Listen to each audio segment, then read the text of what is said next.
Começando a quarta edição do programa delas, uma edição muito importante para você que vive da estrada. A gente recebeu aí durante o ano muitas solicitações para principalmente falar sobre o tema inteligência emocional. Então aqui tem um time de pessoas extremamente qualificadas aí para a gente poder bater um papo mais. E antes de mais nada, eu gostaria de apresentar as pessoas, né? Apresentar quem está na mesa com a gente. Primeiramente, estamos aqui com a Érica. Érica, que na verdade, eu preciso até colar aqui, né? Doutora em psicanálise pela Harvard, oficial R2 da Força Aérea Brasileira, conferencista internacional e diretora pedagógica do Conselho Brasileiro de Psicanálise. Seja muito bem-vinda, Érica. Eu que agradeço, muito obrigada. E hoje nós vamos falar um tema super importante, com certeza, vai ser muito útil. Que maravilha! Estamos também aqui com a Arielle Sagrilo, que é psicóloga, é pesquisadora, mãe, consultora e orientadora nos temas de gênero e saúde mental. Bem-vinda, Arielle. Muitíssimo obrigada. Obrigada pelo convite. É um prazer estar aqui com vocês. Tanto Érica quanto você, Sérgio, querida, um prazer te conhecer. Tenho certeza que essa conversa vai ser maravilhosa.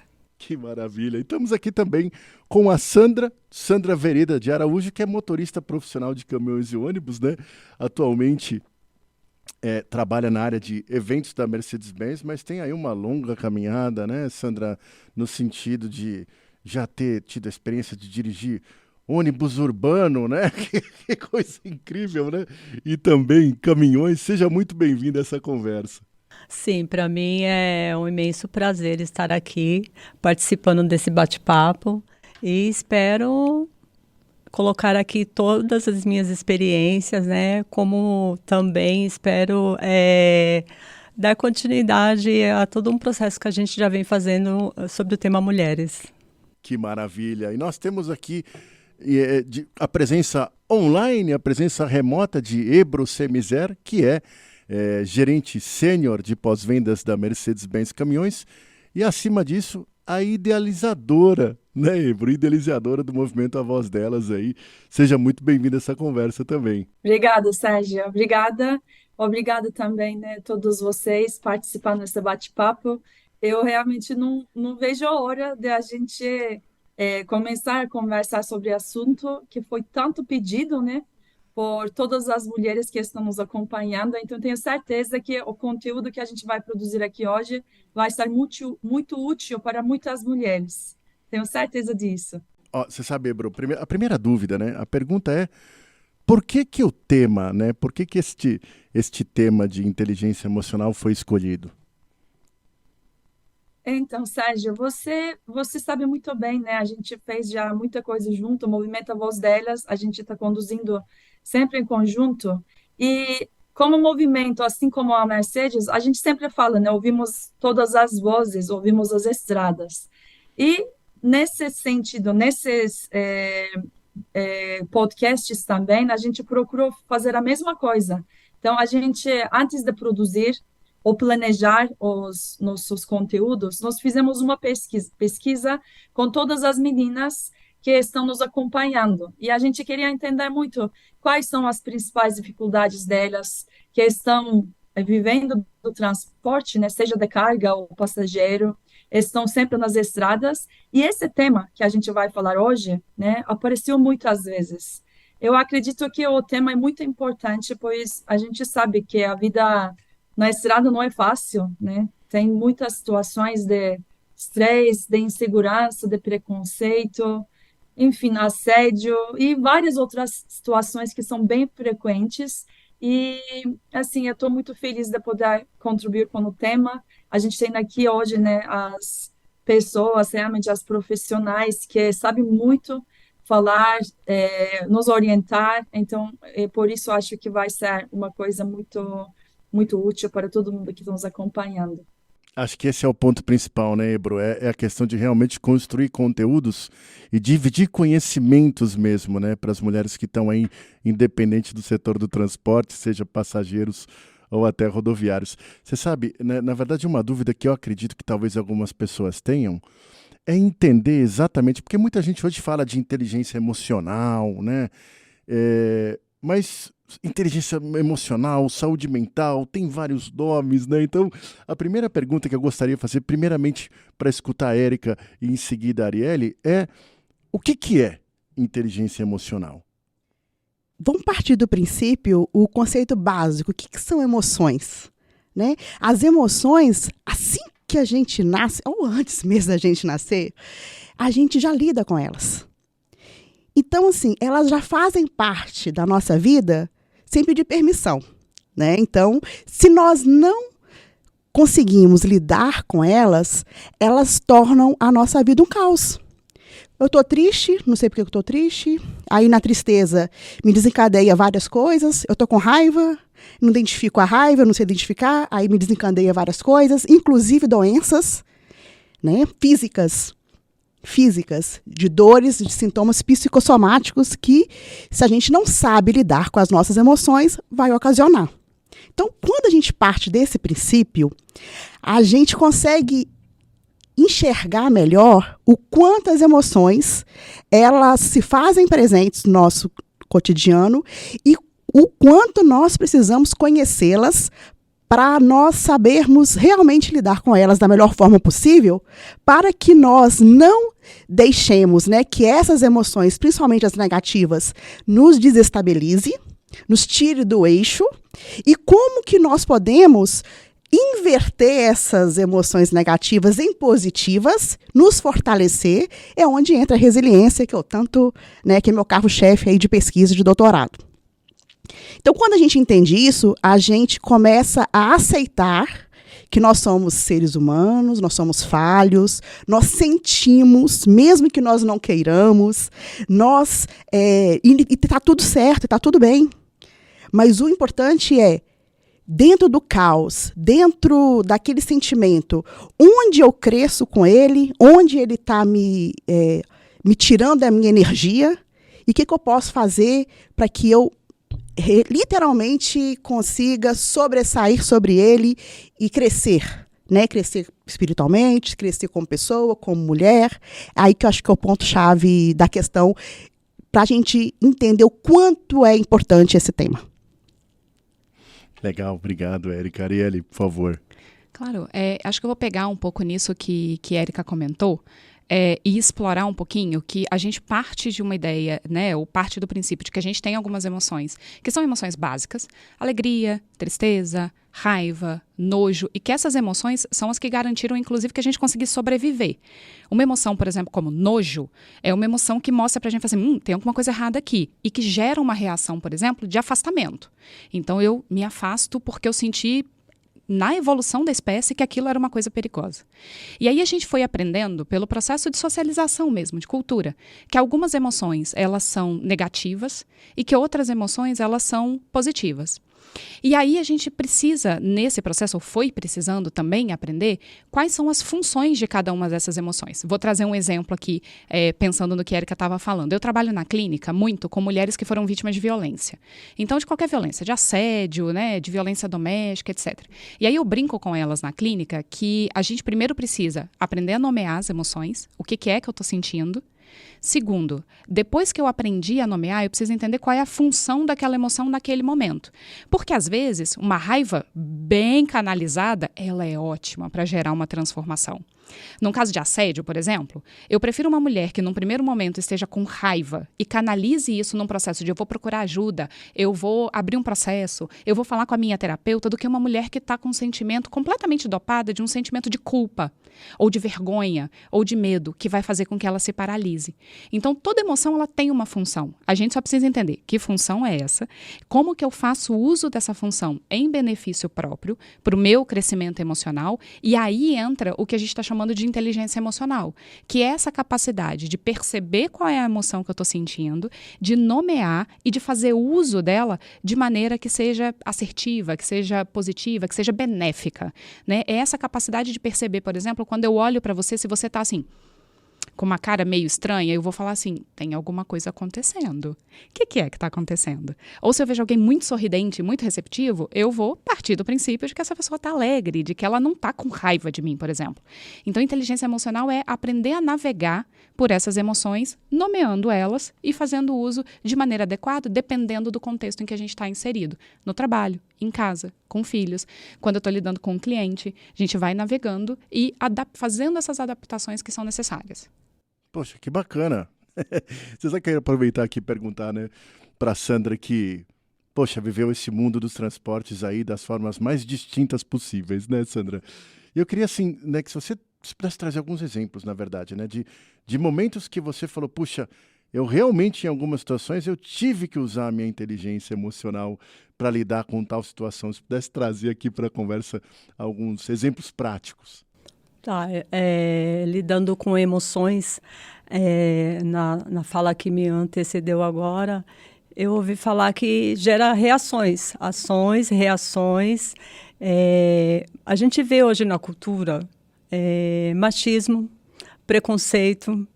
A gente vê hoje na cultura, a gente lida com várias questões assim nesse sentido no meu ambiente de trabalho. Eu, como motorista de ônibus, eu estou lá dirigindo um coletivo, estou transportando mais de 300 pessoas por dia. Então, tudo aquilo me sobrecarrega. Não só transportar pessoas com segurança, mas também lidar com o trânsito no dia a dia, no transporte. E na nossa realidade aqui no ABC Paulista, o motorista de ônibus também dirige e cobra. Então, ele está dirigindo, ele tem que cobrar uma passagem, ele tem que atender 3 portas, no mínimo. O veículo ali tem 3 portas, então ele tem que estar com o olho no troco, com o olho no passageiro, com o olho em várias câmeras ali, lentes, para saber qual porta ele pode ou não fechar. Então, o motorista de ônibus, ele lida com todas essas emoções no seu dia a dia. Isso tem gerado muito estresse. A gente vê hoje, no transporte coletivo de passageiros, motorista de ônibus abandonando o veículo. Aí a pessoa fala, poxa vida, que irresponsabilidade. Ele abandonou o veículo ali. Mas daí, a gente que está ali naquela situação como motorista de ônibus, a gente sabe que tudo aquilo foi gerado. Aquela emoção foi crescendo e ele centralizou ali a sua raiva, o seu repúdio por tudo aquilo. Eu, pessoalmente, como motorista de ônibus, já fui agredida no transporte coletivo. Na ocasião, os ônibus eram sucateados. Os ônibus quebravam. Eu estava ali transportando, estava ali conduzindo o veículo e tinha ali um intervalo muito enorme entre o ônibus que passou na minha frente e o meu. E simplesmente uma passageira, ela surtou. Ela entrou dentro do veículo já me agredindo. E ali gerou em mim uma emoção que a gente pode falar hoje. Eu tive vários hematomas, porque eu fui agredida, nunca tinha sido agredida na minha vida. Estava trabalhando, fui agredida no transporte coletivo. E ali eu fiquei com síndrome de pânico pós-traumático. Tive que fazer um tratamento, tive que buscar ajuda profissional. Então, a gente lida nessa questão hoje como o ser humano, essas emoções todas, a gente lida no dia a dia, principalmente com a motorista ou o motorista de coletivo, que lida com pessoas, que lida com vidas. Então, eu, pessoalmente, já passei por várias situações assim. Inclusive, também de assalto, né? Porque o motorista, ele dirige e cobra, ele carrega ali valores, né? E também assaltos. Então, a gente lida com várias questões assim. E, ao meu ver, eu gostaria que essa realidade pudesse, assim, começar a mudar, né? O gestor, o empresário, começar a lidar com essa questão. Na época que eu entrei no transporte, todas as garagens de ônibus, existia ali um psicólogo. Naquela época existia um psicólogo. E esse psicólogo dava atendimento para esses profissionais. Hoje em dia a gente não vê mais isso. A gente vê só o profissional ali lidando com todas essas emoções no seu dia a dia. E a gente gostaria que essa realidade mudasse. E acho que é um desejo que é muito legítimo, que, né, o que você está trazendo, quando eu estou te ouvindo falar, assim, eu estou pensando realmente de como que a gente tem uma série de camadas de problemas que vão se colocando, porque pensa, essa pessoa que chega para o trabalho, para dirigir um ônibus, um caminhão, que é uma responsabilidade gigantesca, se pensa num ônibus, por exemplo, você está carregando outras pessoas, você é direta ou indiretamente responsável pela vida delas, pela segurança delas, então além de lidar com o trânsito, você lida com a responsabilidade de estar numa posição de cuidado com aquelas pessoas. Só que a gente não pode esquecer que o trabalho ele não está desvinculado da vida pessoal da gente, por exemplo, né? A gente durante muito tempo falou, por exemplo, da porta para dentro do trabalho, deixa a vida pessoal para lá, deixa para fora. Então não me interessa o que está acontecendo na tua casa, não me interessa se você está doente, se você é vítima de violência doméstica, se você foi assaltada no caminho para o trabalho, entrou aqui, coloca o sorriso no rosto e bora trabalhar. E a gente ainda bem vem entendendo que essa separação na verdade não existe.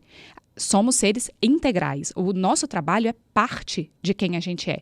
Ele é parte do que a gente faz. Então, se a gente não tem condições de cuidar das nossas emoções, dos nossos adoecimentos, daquilo que a gente está vivendo, para conseguir, então, chegar no espaço de trabalho em condições de exercer aquela função, aí, de fato, fica muito difícil. Né? Então, a gente precisa, assim, entender, enquanto esse ser, que é um ser social, que é um ser inteiro, que tem vida pessoal, que tem vida profissional, mas que essas duas coisas se cruzam o tempo inteiro. E aí vem aquela reflexão, te ouvindo, por que a inteligência emocional não é estudada nas escolas desde a infância, né? De tão importante que é, de tão desafiadora que é. E isso tem mudando. Os estudos, né, têm mostrado o quanto é importante quanto qualquer outro tipo de conhecimento, ou mais importante do qualquer outro tipo de conhecimento, que é o próprio autoconhecimento. Então, assim, eu vou trazer uma reflexão aqui de como, entre tantas emoções, de tantas situações que eu posso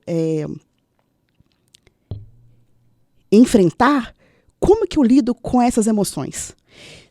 Quando eu falo de autoconhecimento, parece até clichê, né? Vamos ter autoconhecimento, o autoconhecimento é importante. Embora nós saibamos, é na hora que a gente explode, é na hora que a gente vê assim, nossa, eu estou segurando, ou, poxa, eu não aguentei, eu fiz algo que eu jamais, às vezes, faria ou falaria, eu em sã consciência. Por quê? Porque o estresse absurdo você explode, né? O cansaço absurdo, você não respeitar seus limites. Então, assim, eu falo sempre isso com as pessoas. Não vou falar nem pacientes, são pessoas. Olha, vamos focar na solução, porque o problema está aí, né? A gente sabe, a gente identifica. Mas como que você reage? O que você gosta de fazer? O que te traz felicidade ao fazer alguma coisa? Então, por exemplo, eu tenho uma dica que é o checklist matinal. Eu acho muito importante a forma de como você acorda. Literalmente. Porque eu acho que ajuda muito você se blindar e você pensar e você ver se, poxa, respirar. Você lembra de algumas coisas quando você já acorda, já programado, vamos colocar assim, hoje vai ser um dia bom, hoje vai ser... E não é clichê. Eu escrevo, eu faço isso, eu acordo, escrevo. Poxa, eu vou ter uma determinada situação que eu vou ter que enfrentar, não sei como é que vai ser meu dia, porque realmente o trânsito ele é uma caixinha de surpresa, mas eu coloco o que é importante para mim, por isso que eu preciso entender o que é importante para mim, o que eu acredito, quais são as minhas crenças, os meus valores, e eu vejo que com o decorrer do dia a dia, isso vai me ajudando.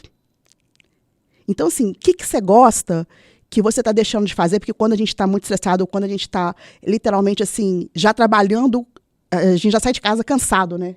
Tem gente que já sai de casa assim, esgotado. Assim, tem gente que não gosta do domingo, porque amanhã é segunda. Porque vai ter que começar, tipo assim, já vê o próximo feriado. A gente não vive assim, então já está num estresse absurdo. Então, a dica que eu dou é, identifique o que você gosta de fazer, faça isso mais vezes, entenda na hora do estresse o que te acalma, porque se a gente se conhecer, a gente sabe que acalma. Por exemplo, no meu caso, é a música. Mas nem toda pessoa é a música. Entendeu? Então, assim, tem pessoa que se ouvir uma música, desaba. Dependendo de qual for que seja. E tem uma ciência que chama musicoterapia que estuda as notas musicais. Então, assim, procura conhecer. Poxa, eu no estresse eu preciso ligar para minha mãe. Um exemplo. Eu no estresse eu preciso tomar um copo de água e bochechar. Tem algumas técnicas que são eficientes. Eu acho que são reflexões importantes porque a gente fala e a gente se pergunta, mas e o que eu faço?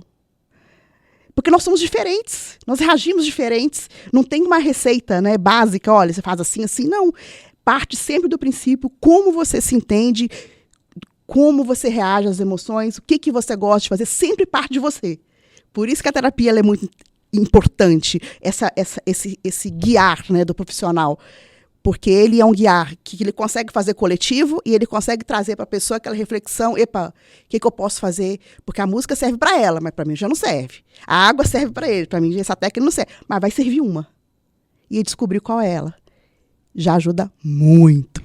Posso fazer uma brincadeira aqui? Pode. Eu estava pensando, santo de casa não faz milagre, né? Porque hoje eu caí da cama com o despertador que eu não ouvi, não deu tempo de fazer checklist nenhum, só deu tempo de sair correndo. E aí estava pensando aqui, brincando com isso, porque todas as vezes que eu falo de autocuidado, eu falo que a gente precisa ter muita cautela para não cair no Google e digitar assim, dicas de autocuidado. Ou rotina de autocuidado. Porque senão, entra umas coisas, e aí eu sempre faço esse parênteses aqui, gente, é só uma brincadeira, tá? Nada contra. Acorde às 4 da manhã, tome um shot em jejum, abrace uma árvore. E às vezes, a gente tem criança para levar para a escola, a gente tem uma rotina que começa super cedo, 3 horas, a gente estava falando antes do podcast começar, de começar a gravação, que às vezes a gente precisa se deslocar por 2, 3 horas para chegar no espaço de trabalho. Então, muitas vezes a gente vai precisar de outras estratégias, que são estratégias que se adequam de verdade à nossa rotina. E aí o processo de autoconhecimento, ele é muito importante para que a gente consiga fazer isso. Infelizmente, o acesso à terapia num país como o nosso ainda é um grande privilégio. A gente tem ainda alguma dificuldade de uma série de camadas da população de acessarem esses serviços. Então é ótimo quando a gente tem uma companhia, por exemplo, que oferece um profissional de saúde mental para fazer esse acompanhamento, que permite e que entende isso como parte do processo, né, do processo de estar bem para conseguir desempenhar uma função. Mas o que a gente pode pensar? Como que pode, o que pode ajudar a descobrir o que funciona como autocuidado? Além de autoconhecimento, é a gente pensar que autocuidado é tudo que a gente faz com a intenção do cuidado. Então, às vezes, autocuidado ou uma medida de autocuidado vai ser eu dormir um pouquinho a mais. Às vezes, vai ser acordar mais cedo para fazer um exercício. Às vezes, é comer um pouquinho mais de salada. Às vezes é se permitir pegar uma panela de brigadeiro com a colher de pau, sentar na frente da televisão, assistindo a Netflix, para poder comer. Então, o autocuidado, ele é flexível para entender não só as diferenças entre nós, mas também as diferenças daquilo que a gente está precisando naquele momento. E aí eu volto para a conexão com a inteligência emocional. Porque inteligência emocional é justamente essa habilidade que a gente vai desenvolvendo de reconhecer o que a gente está sentindo e o que a gente precisa fazer com o que a gente está sentindo, entendendo que a gente vive em sociedade e eu não posso simplesmente expressar as minhas emoções da maneira que eu, naquele momento, talvez deseje. Eu estou com raiva porque o ônibus atrasou e eu vou agredir a motorista porque eu estou com raiva. Eu estou com raiva, eu reconheço que eu estou com raiva, mas eu preciso tomar uma atitude, uma postura que seja cuidadosa. Não só comigo, mas também com quem está no meu entorno, porque a gente vive em grupo. Você sabe que na verdade é uma curiosidade pessoal, né? Porque tem muitas coisas que dependem de nós e coisas que a gente não tem controle. Tem né? várias que a gente não tem controle. Esses cenários, por exemplo, externos, né? De machismo, né? Esse tipo de coisa está um pouco fora. Mas eu queria fazer uma pergunta mais no que está no nosso controle, que é aquela coisa do profissional, né? Que dirige, às vezes, um ônibus no circuito urbano, que tem total minha admiração, porque eu não sei como é que consegue manter um controle num mundo maluco, né? Como esse, até na estrada, mas eu digo assim, momentos de estresse muito alto, porque talvez o carro pequeno fechou a frente, né? Ou momentos aí porque está parado há muito tempo, ou talvez algum momento de medo, saudade na estrada, um pouco mais do caminhão, né? Esse tipo de situação mais próximo, né, da profissional do transporte. Tem dicas, tipo assim, poxa, como é que a pessoa pode evitar um pouco essa coisa do estresse, né? Tem algumas dicas, algum mecanismo? Eu vou passar para a Érica dar as dicas e vou só fazer a introdução dizendo o seguinte: o estresse, ele não é alguma coisa por si só negativa. É que nem a ansiedade, por exemplo. A ansiedade, é o friozinho na barriga que faz a gente chegar no horário, que faz a gente preparar uma colinha, que faz a gente falar assim, não, pera lá, amanhã deixa eu checar o endereço. É essa ansiedade positiva que faz a gente se organizar para fazer as coisas. O estresse positivo, num limite adequado, porque o nosso corpo ele está preparado para lidar com uma determinada quantidade de estresse. Qual é o problema? Então, pensa que a gente tem uma linhazinha reta, assim, e esse é o nosso limite. Para algumas pessoas, essa linha está um pouco mais acima, para outras, ela está um pouco mais abaixo. Mas tem uma linha. E aí, o nosso corpo está preparado para ter algumas oscilações. Então, às vezes, a gente sobe um pouquinho, levei uma fechada, e aí eu volto para o meu estado normal. Quando que vem o adoecimento? Quando a gente não consegue mais voltar para essa linha. Tem tanto estresse acontecendo o tempo todo, tanta frequência, que aí a gente adoece.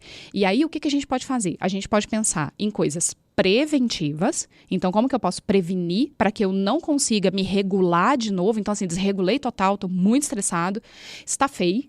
E como que a gente pode intervir quando a coisa já aconteceu? Então, acho que são 2 momentos. Como que a gente previne e como que a gente lida com as várias fechadas na hora que elas aconteceram, por exemplo, né? Que aí já não dá tempo mais de prevenir. A emoção já veio. E aí eu vou passar para a Érica dar as dicas. Aí eu vou complementar dizendo o seguinte, por isso que eu defendo a questão de como você se levanta. Mesmo correndo. Não tem problema. Cair da cama para pensar. Mas aqui, ó, como que você pensa?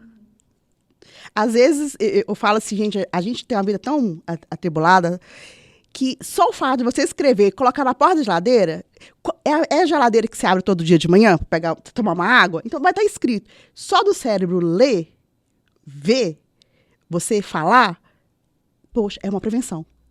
Já ajuda. Aí a gente está falando da prevenção. Então, assim, e pelos meus estudos, eu tenho visto que tem funcionado muito. Porque quando o cérebro, ele precisa ser treinado, né? Porque se eu vou acumulando estresse, gente, matemática, uma hora eu vou estourar. Se eu não fizer nada, eu vou adoecer. Também outra opção. Ou vou adoecer as pessoas que estão à minha volta, que não vão me aguentar. Porque todo dia parece que é a mesma coisa, parece que o dia não é diferente. E quem vive assim? Então, mais uma vez, vamos olhar aqui para o lado positivo. Se eu entendo que pode partir de mim, por que não fazer? Então, independentemente de como você acorda, de que hora que você acorda, o que você gosta, se você precisa só identificar uma coisa, o que eu quero nesse dia? Poxa, uma coisa, então, vamos começar com uma coisa. Eu quero, trabalhar bem, eu quero dirigir, eu quero entregar minha carga, eu quero entregar meus passageiros, eu quero terminar bem um dia. Tá, poxa, quero terminar bem um dia. Mas isso você quer só hoje? Não, todo dia eu quero terminar bem um dia. Se você escrever essa frase, coloca na geladeira que você abre todo dia para tomar um copo de água antes de você sair, ou na cabeceira da sua cama, já é uma prevenção. Porque o cérebro, o subconsciente, não dorme nunca, jamais, e aquilo fica, e aí vai trabalhando com as outras coisas que você vai fazendo, que você vai unindo, né? E na hora do embate, poxa, fechou o carro. O cérebro, poxa, você já trabalhou. Olha como é que a prevenção é importante. A prevenção está ali, no seu cérebro. Eu quero um dia bom, quero um dia bom. Poxa, aconteceu. Até ele processar que foi tão ruim, você já conseguiu, pelo menos na maioria das vezes, não ter uma reação tão imediatista. Que é onde as reações imediatistas que causam, às vezes, um desconforto bem maior do que aquilo que aconteceu, tá? Vamos colocar assim. Isso salva muita coisa. Isso ajuda muita coisa. Então, aquele respiro, né? Que, assim, aquele contar de 1 até 3, um exemplo, tá? Que seria isso. Que, poxa, é só 1, 2, 3, mas é 1, 2, 3 que me segurou. E ali, sabe, eu vou contornando. Claro que é um processo, a gente sabe disso, que tem situações e situações, tem pessoas e pessoas, mas é que eu quero convidar, e eu vou estar sempre teclando aqui nesse podcast, principalmente porque a inteligência emocional parte do princípio sempre de você, do que você entende que é bom para você. E aí começa a fazer todos os dias. Minimiza muito. E aí, pelo menos as ações imediatistas, elas minimizam, porque tem gente que explode muito fácil, com qualquer coisa, porque o estresse está tão lá em cima. Isso que ela falou assim, foi muito interessante. Essa linha, né? E a gente não mede essa linha, né? Que se fosse fácil, né? Pegasse uma régua, vamos medir a linha aqui. Opa, tá quase chegando na linha, não vou não. A gente não consegue, né? É invisível. Então a gente tem que sentir, a gente sente. Então, como a gente está sentindo, o que a gente está pensando é tão importante. Eu acho que, na verdade, são os primeiros passos. Se é que não existe receitas, tá? Mas se eu precisasse dar aqui os primeiros passos, comece pelo que você gosta. Poxa, uma frase, escreva, veja ela todo dia e vai trabalhando as outras coisas, suas crenças e as coisas que você acredita que são boas. Porque tem gente que, poxa, acredita e funciona, porque o placebo funciona também. Que acredita que tomar aquele chazinho de erva doce vai ser um ótimo dia e vai. Quem sou eu para falar que não vai? Então, assim, acrescenta os seus valores a uma técnica que foi cientificamente comprovada. Eu acho que é o primeiro passo. Ai, deixa eu dar mais um pitaco. Ei, eu posso dar só mais um pitaco? Claro, claro. E eu prometo que eu te passo a palavra? Eu também me inspirei com o discurso de vocês. Não, só quero enfatizar uma coisa, pegar um gancho aqui no que a Erika acabou de falar, que respiração é um negócio muito poderoso. E aí a gente tem literatura, evidência científica mostrando, e às vezes, por parecer uma coisa muito simples, a gente fala, não é muito simples, esse negócio não vai funcionar, não é possível. Mas a respiração bem feita, ela adequada, por exemplo, uma respiração que é uma respiração que você puxa pelo nariz, segura em 3 tempos, segura 1, 2, 3, vai soltando devagar, ela regula a desregulação de todos os neurotransmissores e hormônios e estressores do teu corpo. Então, por exemplo, numa situação onde não deu tempo de fazer alguma coisa, a respiração é uma super ferramenta. E aí eu brinco sempre com as minhas pacientes que é assim, a gente tem que ter uma caixinha de ferramentas, de coisas que funcionam pra gente. Por quê? Porque em algumas situações a gente vai precisar usar ferramentas diferentes. Então, o que a gente tem que ter? Tem que ter treinado antes. Não adianta querer aprender a respirar na hora que tá ali, que o carro levou uma fechada. Vai praticando isso em outros momentos, porque na hora que vier aquela emoção mais intensa, vai ficar mais fácil lembrar que você tem uma caixinha de ferramenta e de qual é a ferramenta que vai ser útil naquele momento.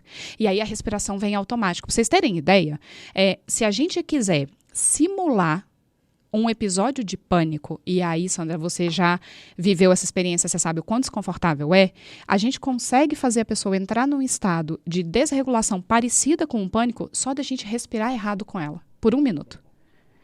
Se eu te coloco numa respiração errada aqui, você vai sentir exatamente o mesmo desconforto. Então, a respiração é uma super ferramenta.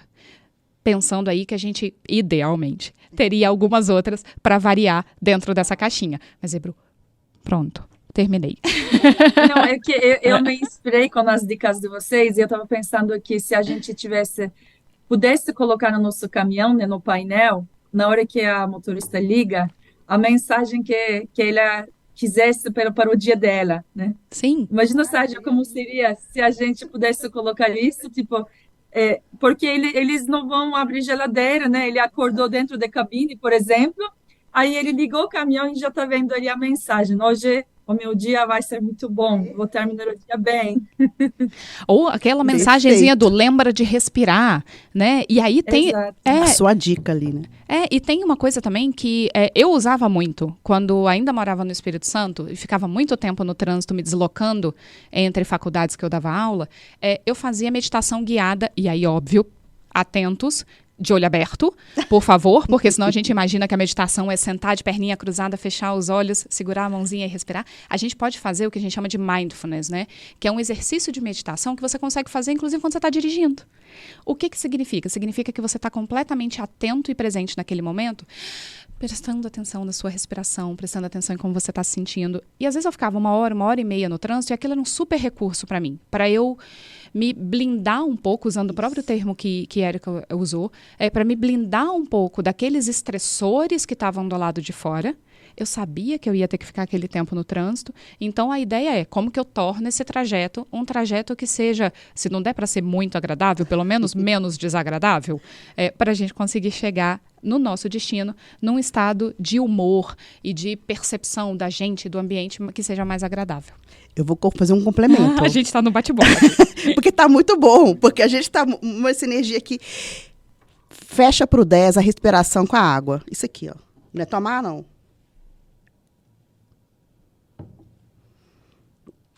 Bochechar.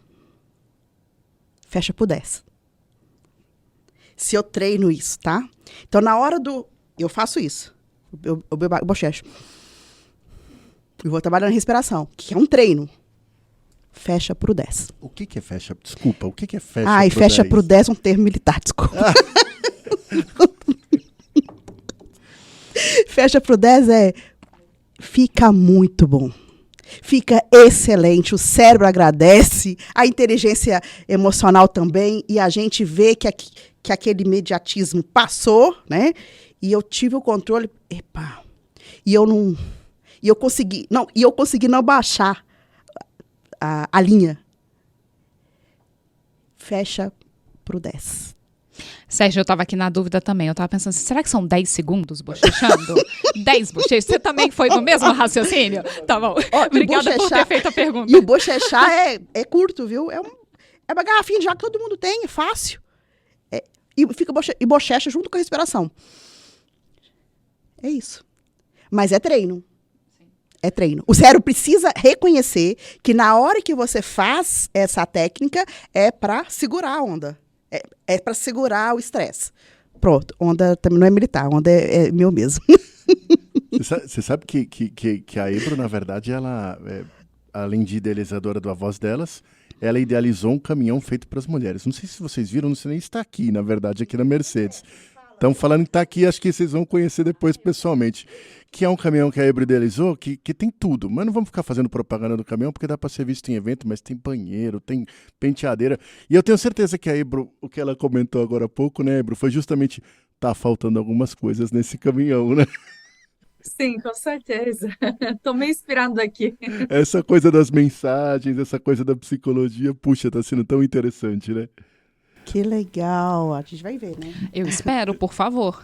Mas que bacana. Você sabe, Ariel, eu queria tirar agora, na verdade, a pergunta é sobre discussões de gênero, né? Uhum. Mais precisamente, como é que você vê essa questão da diferença, né, entre conceitos aí de homens e mulheres? Poderia falar um pouco sobre isso? Posso. Acho que vou puxar um pouco a sardinha aí, pensando, fazendo link com tudo que a Erika estava falando e a experiência de Sandra, principalmente, que trouxe as questões de machismo, por exemplo, nesse ambiente. Quando a gente está falando de inteligência emocional, as pesquisas mais recentes, elas têm mostrado que, de modo geral, homens e mulheres não têm uma grande diferença no nível do que a gente classificaria de inteligência emocional geral. Só que, pensa a inteligência emocional como se ela fosse um guarda-chuva. Embaixo desse guarda-chuva, eu tenho subtipos de inteligência emocional. Por exemplo, assertividade. Ser assertivo é um tipo de inteligência emocional que homens costumam pontuar um pouco melhor do que mulheres. Mulheres tendem a pontuar mais alto, por exemplo, na leitura adequada dos próprios sentimentos e dos sentimentos dos outros, o que facilita a gente a ser empática, a gente solidarizar. E aí, se você pensa em espaços de trabalho, especialmente se forem espaços de trabalho tradicionalmente vistos como mais masculinos, o que acontece? Acontece que as mulheres ou entendem que precisam ser mais agressivas para serem respeitadas, porque senão se eu for legal, se eu for empática, se eu for uma pessoa sensível, eu não vou ser respeitada nesse espaço. E a gente costuma ver o cara assertivo como um bom líder, alguém que merece ser respeitado. Se uma mulher for assertiva no espaço de trabalho, ela costuma ser lida como agressiva. Então, se eu viro, por exemplo, e digo assim, não gostei disso que foi feito. Nossa, tá de TPM? Eu falo, não tô de TPM, eu tô colocando um limite. Então, entender inteligência emocional significa entender como que a gente, enquanto homem e mulher, é educado para se comportar. Desde que uma criança nasce, se ela for uma menina, a gente já faz todo o plano, né? Vai brincar de boneca, os brinquedos são todos, ela vai brincar de casinha. Quando ela for mãe, quando ela se casar e tiver filhos, a gente nem cogita que talvez ela vá se casar com uma outra mulher, que talvez ela não se case, que talvez ela não queira ter filhos, porque a gente acha, por exemplo, que é instinto materno, né? E que vem de fábrica essa coisa do saber como ser mãe. E aí a gente vai livrando vocês, homens, de algumas atividades, né? Vai dando aí, passando um pano, para que, por exemplo, não cuide da criança. Quando cuida, a gente fala assim, nossa, é um super pai. Tá fazendo só o básico. Não tá fazendo muita coisa, tá fazendo só o básico. E aí, quando a gente vai para o espaço de trabalho, essas diferenças, elas também aparecem. Elas aparecem na maneira como a gente se relaciona com as pessoas, na maneira como a gente entende que precisa se comportar para se defender de comentários como, por exemplo, mulher no volante, perigo constante. A clássica, né? Então, o tempo todo a gente é bombardeado dessas informações do que a gente espera de alguém em função simplesmente do fato dele ter nascido enquanto homem ou nascido enquanto mulher, num corpo feminino ou num corpo masculino. Então, a gente pensar em inteligência emocional significa pensar também o que a gente está esperando desse sujeito e como que a gente está recebendo aquilo que ele está demonstrando para a gente. E aí eu vou inclusive fazer um segundo parênteses, que é a mesma coisa quando a gente pensa em raça. Né? Mulheres, por exemplo, mulheres pretas são vistas como mais agressivas do que mulheres brancas. Então, enquanto a gente, como mulher branca, é ensinada a ser delicada, a ser fofa, a ser meiga, né? A sentar bonitinho, mulheres pretas são vistas como guerreiras, né? A gente tem uma expectativa de que elas sejam fortes ou de que sempre vão ser mais agressivas. Se você olhar no Google meme sobre mulher agressiva, a maioria dos memes que vão aparecer são de mulheres pretas e não de mulheres brancas. A gente sabe, por exemplo, porque eu trabalho muito com questões de violência, que mulheres pretas e indígenas recebem menos anestesia no parto, porque existe uma ideia de que elas são mais fortes e de que elas precisam de menos anestesia do que uma mulher branca. Então, pensar a inteligência emocional, pensar a nossa existência no espaço público, nos espaços de trabalho, significa pensar também como que a sociedade enxerga a gente enquanto mulher e, para além de enquanto mulher branca, enquanto mulher, por exemplo, heterossexual, uma mulher lésbica, uma mulher trans. Quais são os olhares e o que se espera e como que vai ser recebido, como eu disse, o nosso posicionamento. Então, às vezes, eu sou super inteligente emocionalmente. E isso significa que eu vou conseguir colocar um limite muito bem estabelecido e que eu vou ficar muito em paz com o limite que eu estou colocando. Mas não necessariamente o outro está pronto para receber o meu limite, porque, como eu sou mulher, espera-se que eu me comporte de outra forma. Espera-se que eu seja fofa e não necessariamente alguém que vira e fala, ei, aqui não gostei. Né? Então tem esse recorte, talvez, que seja importante a gente fazer. São paradigmas a serem quebrados. Quebraram-se muitos. Uhum. E aí a gente vai entender, quando a gente entende a história, né, por que tem essas percepções da mulher, do homem, a gente vai para a história. Uhum. É um DNA que está sendo carregado. E assim, e quando a gente entende a história, a gente entende assim, poxa, a mulher quebrou muito paradigma. E vamos quebrar mais. Esse movimento já é uma quebra de paradigmas. Uhum. Mas é assim que a gente muda a história, é assim que a gente muda o mundo, é assim que a gente muda as novas gerações, né? Eu brinco assim, eu tenho 2 filhas. A primeira tem 27 anos, não parece. 27 anos, eu eduquei. A petitinha que tem 7, eu estou treinando. Me pergunta, como assim? Qual é a diferença de educar e treinar, né? Na minha concepção? Porque são tempos diferentes, são gerações diferentes, são esperas diferentes, são futuros diferentes. Então, assim, é o nosso desafio como mulher. Agora eu vou puxar para a mulher, assim, bem no nosso espaço mesmo.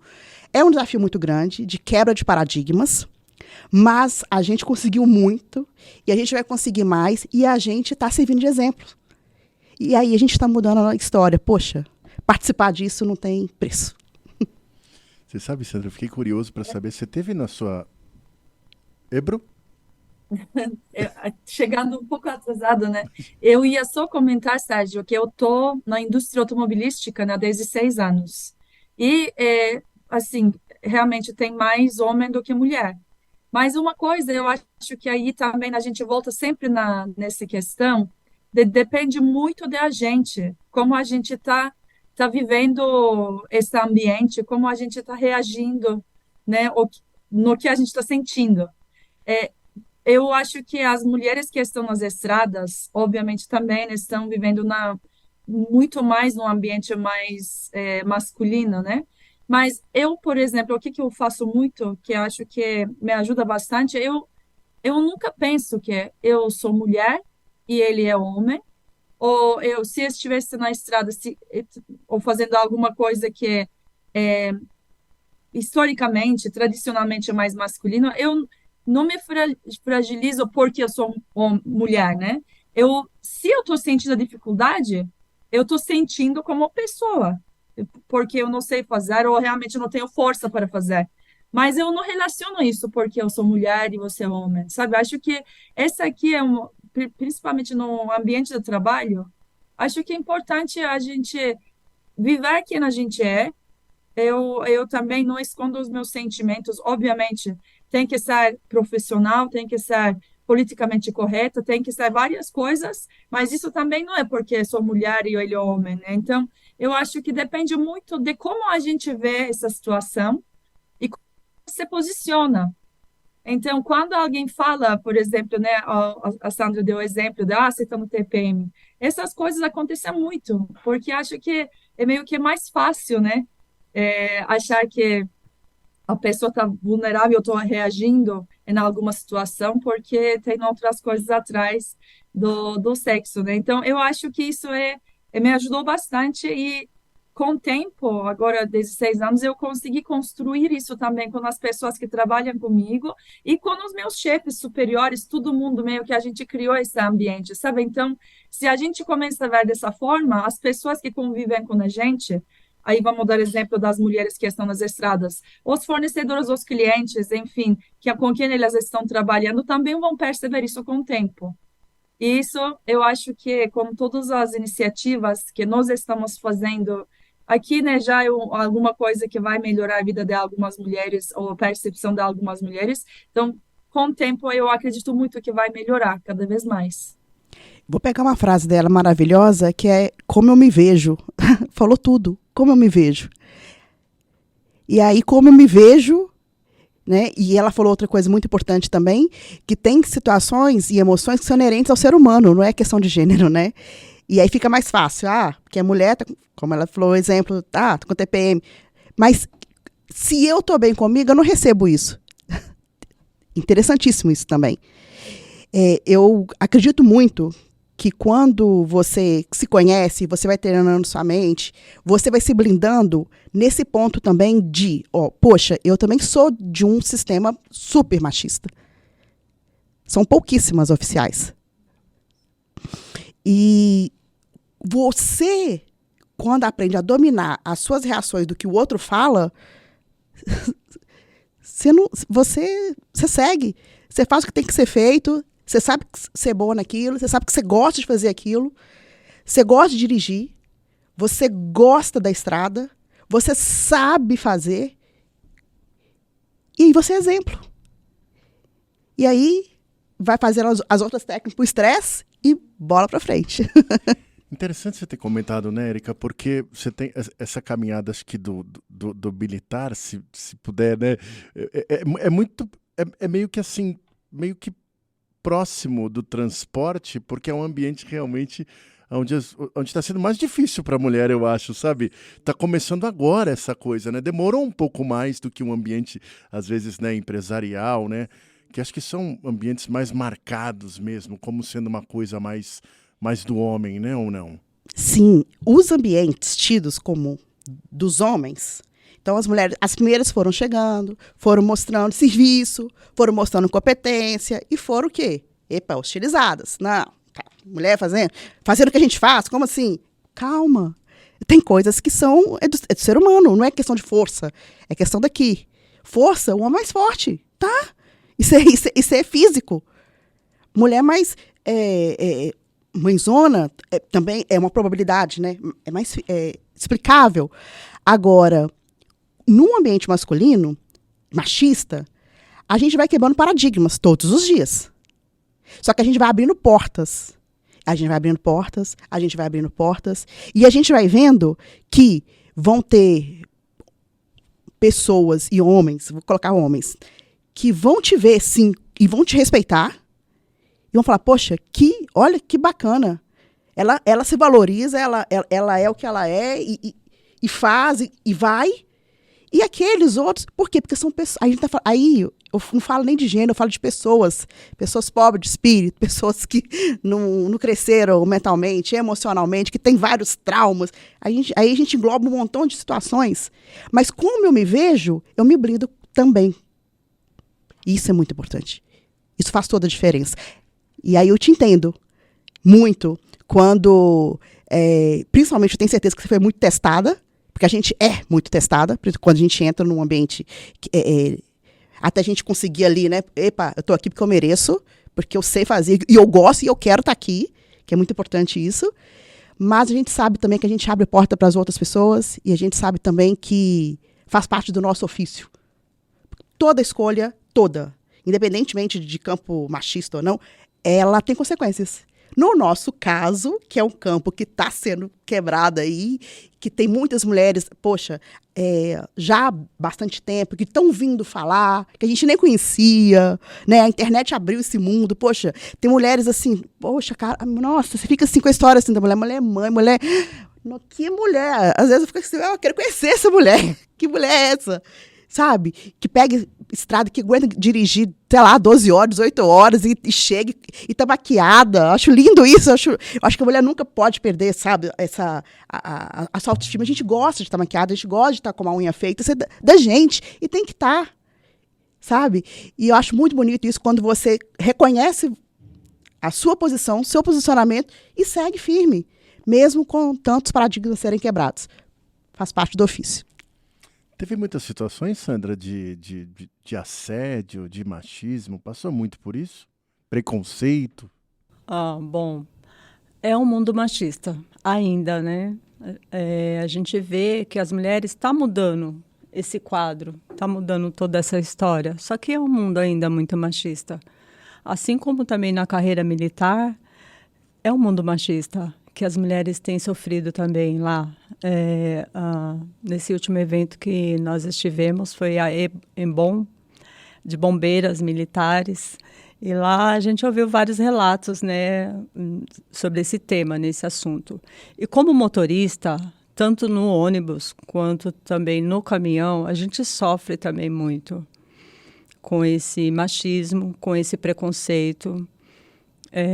No ônibus, teve uma ocasião que eu estava trabalhando, eu dirigia um coletivo de madrugada, era o terceiro carro, a gente fala carro, que saía do terminal na madrugada, e ali no trecho, acabou que um rapaz começou a me assediar no trecho, na via mesmo, ele passava com o ônibus, eu passava com outro, e ele me assediando. Ele conseguiu pegar o meu telefone dentro da garagem, ele começou a me assediar muito, e ele não ouviu o meu não, porque eu falei não, e ele não ouviu aquele não. Ele, como assediador, ele começou a me perseguir, então, com o ônibus dele. Ele saía de madrugada também de uma determinada garagem, eu saía da outra, ele sabia o meu horário então, e ele começou a me perseguir dentro do ônibus. E numa ocasião, eu estava com outro colega de trabalho, entrando no ônibus, e ele jogou o ônibus dele para cima do meu, muito agressivamente, quase colidiu, e começou a me xingar. E ali, eu aproveitei aquela ocasião, conversei com meu colega, e fiz um boletim de ocorrência contra ele, por assédio. E ele insistiu muito naquilo. Eu consegui mais 3 testemunhas que ele estava me assediando muito mesmo. Até que esse boletim de ocorrência gerou um processo. E graças a Deus eu consegui. E até o fim desse processo, ele foi condenado. Ele não pôde mais ficar perto de mim, da minha pessoa, ali no meu trabalho, em qualquer outro lugar. ele teve que pagar as cestas básicas. E eu creio que ele aprendeu a lição, porque quando a mulher fala não, é não. Né? A mulher, ela pode se envolver com outras pessoas, pode. Mas quando ela fala não, é não. E isso tem que ser bem observado pelos homens. E a gente vê que nesse mundo, no transporte, tanto de cargas como coletivo urbano também, há muito assédio. Há muito assédio, sim, tanto da parte masculina como da parte feminina também. A gente tem sofrido muito nessa área. Inclusive, tem muitas mulheres que não sabem ainda que a Lei Maria da Penha existe, que ela está em vigor, que ela fornece todo um atendimento para nós mulheres. Tem muitas mulheres que ainda não sabem, a gente tem que continuar divulgando, porque em 2014 eu participei de um projeto do governo federal, ele ainda existe, é o Pacto Mulheres, é um ônibus lilás que leva atendimento para as mulheres em áreas de mananciais, em áreas de difícil acesso. Ainda existem mulheres que estão sendo espancadas, que estão sendo violentadas todos os dias, de todas as formas, tanto física como moral, no trabalho, em casa. Então, eu acho muito importante esse movimento A Voz Delas, que surgiu, né? E a gente está aí muito feliz em participar dele, em levar esse conhecimento para essas mulheres. E a gente pode perceber agora que esses paradigmas estão sendo quebrados, né? A gente percebe que há uma quebra de paradigmas. Ali no transporte coletivo, numa ocasião, entrou uma criança com uma mãe. Aí eu vi bem essa frase que você falou, e aquela criança começou a cantar. Ela falou assim, mulher no volante, perigo constante. E começou a cantar, e cantou, e estava feliz ali cantando. Eu olhei assim, aí eu olhei naquela mãe e eu percebi que foi o que a mãe tinha ensinado para ela. Né? Então, é muito importante quebrar tudo isso. Tanto na fase de uma criança, respeitar, porque a gente vive num mundo que a gente não tem mais força do que o homem, a mulher ela é mais frágil do que o homem, porém a gente consegue sim lidar com todas as situações a qual a gente se envolve no ambiente de trabalho. A mulher consegue sim dirigir uma carreta, a mulher consegue sim dirigir um coletivo urbano, a mulher consegue sim transportar essas vidas com segurança, voltar para sua casa, cuidar da sua família, cuidar do seu filho, cuidar do seu marido. Ela consegue estar em todos esses setores de uma maneira igual. Então, é muito importante isso. Mesmo que a gente sofra com todos esses assédios no nosso trabalho, é importante que a gente vá vencendo todas essas barreiras. Como já foi falado aqui, eu amo a minha profissão. Eu amo. E eu não vou desistir da minha profissão. Hoje, a mulher, eu tenho 51 anos. Hoje, o meu desafio hoje é estar no mercado de trabalho com a idade que eu tenho. Hoje, a mulher, ela consegue ser saudável com 55 anos. A mulher já passou, eu estou passando pela menopausa, faço reposição hormonal, mas eu consigo ser saudável nessa idade. Então, hoje, para a gente, é um desafio também, como mulher.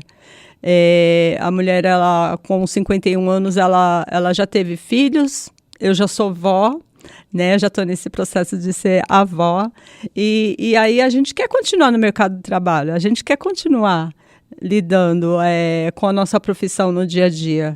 E é um desafio também para nós mulheres, não só encarar o machismo, mas como encarar também essa maturidade, né? Essa melhor idade que a gente vive hoje. E eu me sinto muito feliz na minha profissão, sim. Apesar de ter sofrido vários fatos como agressão, como assédio, eu me sinto feliz, sim, e realizada, sim, porque eu ouvi a fala das senhoras e eu me atentei bem ao fato. Acordou de manhã, colocou ali um sorriso no rosto, colocou ali, determinou que o dia vai ser abençoado, vai ser frutífero, né? A gente vai prosperar naquele dia. Eu vou ter meu autocuidado, eu vou fazer algo para mim, que eu goste. Eu gosto de pedalar, eu pedalo bastante. Quando eu me sinto assim um pouco estressada, eu vou pedalar. E quando eu vi a bicicleta no caminhão, no Estrela delas, eu fiquei muito feliz, porque eu falei, poxa vida, pensou em tudo, né? Porque o motorista de caminhão, já faz 3 anos que eu estava na estrada, dirigindo carreta. O motorista de caminhão, ele para ali em alguns lugares que está longe de tudo. E geralmente ele dirigiu ali várias horas seguidas. E ali ele está totalmente parado, sedentário. E quando a gente vê uma bicicleta no caminhão, a gente fica muito feliz e realizada. Então, a gente vive, sim, desafios, a gente vive, sim, preconceito, machismo, mas a gente consegue vencer cada um deles. Eu vou só pedir licença para dizer o seguinte, para mim é surreal que a gente ainda precise provar que pode ocupar os espaços. E aí, por isso que eu acho... que eu estava pensando aqui enquanto eu estava ouvindo a Ebru falar, enquanto eu estava te ouvindo, Sandra, falar, que eu entendo a necessidade de que a gente se coloque nos espaços e de que a gente ocupe esses lugares. Mas, ao mesmo tempo, eu fico um pouco na dúvida se não é perigoso a gente achar que a gente, enquanto homens e mulheres, a gente ocupa os espaços da mesma forma, com acesso aos mesmos direitos. Porque a gente está aqui falando justamente sobre a gente precisa provar que tem condições de estar no espaço. A gente está falando de, em 2023, ter que quebrar paradigmas para dizer que a gente dá conta de dirigir um ônibus, de dirigir uma carreta, de ocupar um determinado espaço. Se a gente pega e conversa com mulheres, a gente sabe que o principal medo de uma mulher, quando ela está sozinha, ou quando ela está viajando, ou quando ela está no espaço público, é ser estuprada. É sofrer violência sexual. A principal preocupação de um homem é que ele seja assaltado. Quando a gente ocupa os espaços, enquanto mulheres, a gente teme pela nossa integridade física. Quando um homem ocupa o espaço público, ele teme pelos seus bens materiais. Então, eu fico pensando se não é perigoso a gente imaginar que dá para ignorar isso. Porque, em alguns contextos, essa diferença está tão marcada, ela está tão ali como parte de como a gente é naquele espaço, que fico um pouco na dúvida de até se dá para transitar ignorando isso, né? E aí eu vou fazer, inclusive, um reconhecimento de privilégio como mulher branca, por exemplo. Eu nunca fui para um shopping e tocou um alarme saindo de uma loja e um segurança me arrastou para a parte de trás para dizer que eu estava assaltando a loja, que eu estava levando, que eu estava furtando, que eu estava fazendo alguma coisa de errada. Todas as vezes que aconteceu de eu estar saindo e tocar um alarme, o segurança veio muito gentilmente dizer assim, senhora, tocou, talvez você tenha esquecido, alguma peça não tenha passado e tal, vamos ali olhar, vamos no caixa, sempre com muita delicadeza. Eu tenho certeza de que se eu fosse uma mulher preta, se eu fosse um homem preto, eu teria um segurança atrás de mim, andando pela loja, ou de que se tivesse apitado, eu teria sido arrastada para trás. Porque isso acontece o tempo inteiro, acontece todos os dias. Se a gente for olhar, sei lá, dados do Fórum Brasileiro de Segurança Pública, os anuários de violência, né, os anuários de segurança pública, etc., que são fontes muito ricas de dados, a gente vê essas diferenças. A gente sabe que é desproporcional a quantidade de violências que as mulheres sofrem e principalmente que as meninas sofrem. Porque a maioria, 70% dos casos de estupro são cometidos contra meninas de até 13, 14 anos dentro de casa. Então, o espaço público não é um espaço seguro para a gente, o espaço da rua também não é um espaço seguro para a gente. Então, reconhecer isso é importante para que a gente, inclusive, seja capaz de construir essas ferramentas de autocuidado que a gente está falando aqui. Né, para que a gente consiga ter inteligência o suficiente para circular nesses espaços, entendendo que os riscos estão postos e de que as exigências que caem sobre nós, elas são desproporcionais. Porque eu nunca vi uma roda de homens em que eles estavam sentados dizendo, rapaz, tá difícil provar que eu sei dirigir um caminhão, hein? Ou, rapaz, tá difícil conciliar o cuidado com as crianças e a estrada, porque as expectativas são diferentes. Então, né, só queria trazer para a gente poder pensar um pouquinho, talvez eu seja muito enviesada por trabalhar muito tempo com violência, Então, essas questões, para mim, ficam muito latentes, justamente porque eu estou tanto na escuta de quem sofre essas violências todos os dias. Eu fico muito feliz que você tenha conseguido fazer um boletim de ocorrência, que você tenha se sentido no direito de fazer isso. Porque, às vezes, quando, por exemplo, um colega pega o número do teu telefone e vai atrás, a gente acha que isso é uma demonstração de carinho, que é interesse, que isso é romântico. Isso é stalking, isso é crime, isso é violência. Se eu digo não e o meu não é respeitado, tudo que vem depois do não é violência. Isso não é porque ele está interessado e, ai meu Deus, então eu sou maravilhosa, né? Porque eu tenho um colega de trabalho que está apaixonado por mim. Isso é legal quando os dois estão se divertindo na história, quando os dois estão interessados. Se tem alguém que está colocando um limite e esse limite não é respeitado, a gente está falando de violência.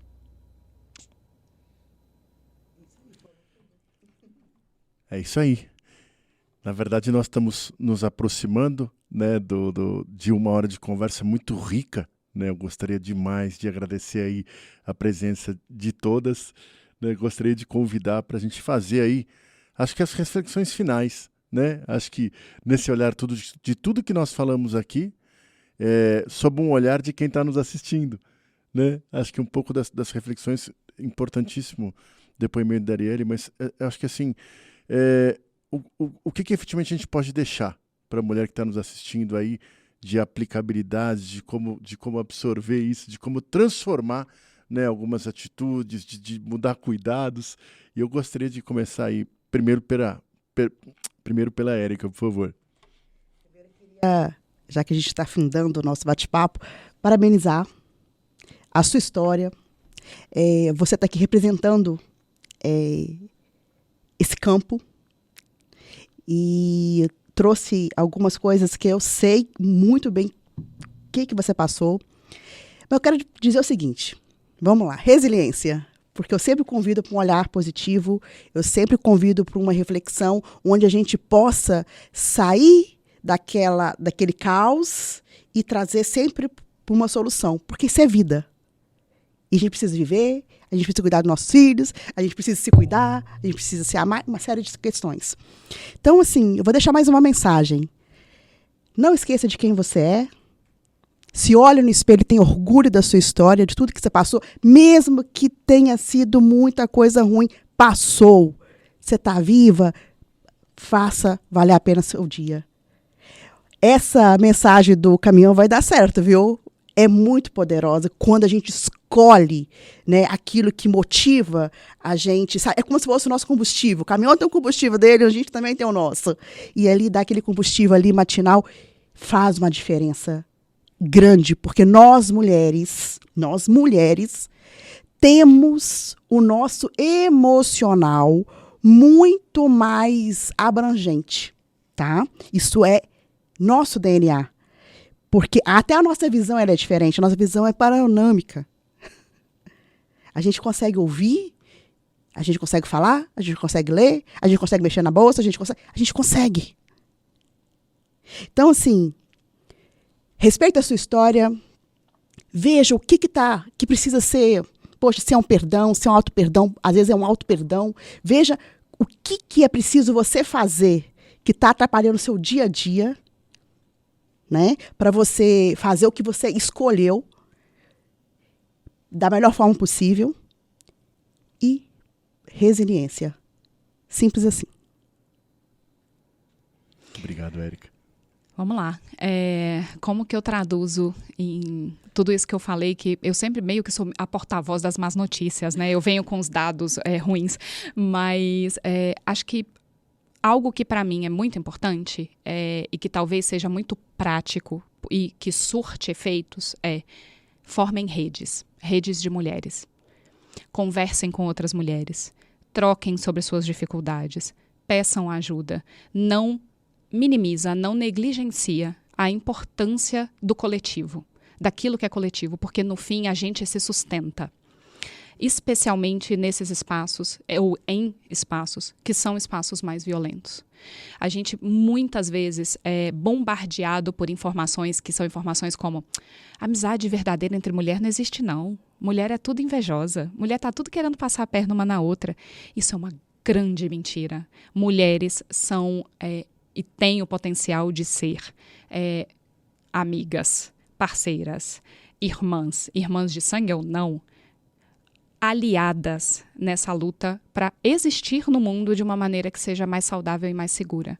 Então, talvez a minha principal dica para pensar como traduzir isso aqui em prática seja isso. Olha para o lado, enxerga a outra mulher que está ali e forma uma aliança com ela, porque essas alianças são muito poderosas, elas são transformadoras. Obrigado, Arielle. Sandra, sua mensagem para as mulheres que estão nos assistindo. Então, hoje pela manhã, eu fiz o que a senhora acabou de falar. Eu liguei para várias amigas minhas que ainda estão lá no coletivo e perguntei para cada uma delas. Eu falei assim, qual é o seu principal desafio hoje como mulher motorista de ônibus? E todas elas me falaram. Vencer essa barreira do machismo, do preconceito, de lidar com pessoas que olham para a gente e às vezes não quer nem entrar no coletivo porque é uma mulher que está dirigindo. Às vezes fala, não, o coletivo está atrasado porque é uma mulher que está dirigindo. Então, cada uma delas foi relatando o que elas passam ali no dia a dia e eu concluí que não tá diferente de alguns anos quando eu estava lá. Não mudou muita coisa. Só que a gente precisa mesmo se unir, porque não é uma competição. A gente não está aqui para mostrar que eu sou mais bonita, que eu sou mais alta, ou que eu falo melhor, ou que eu tenho uma cultura melhor, ou que eu tenho vários diplomas. Não, a gente está aqui para se unir como mulher, para a gente mostrar para o mundo lá fora que a gente tem esse poder de lidar com todas as situações. Sem falar que nós somos maioria, né? Eu entendo que a gente é maioria e a gente precisa estar na nossa posição como um todo, né? A gente tem que estar ali como um todo, não só como maioria, mas como um todo. E para isso acontecer, eu entendo também que a gente precisa mudar muita coisa.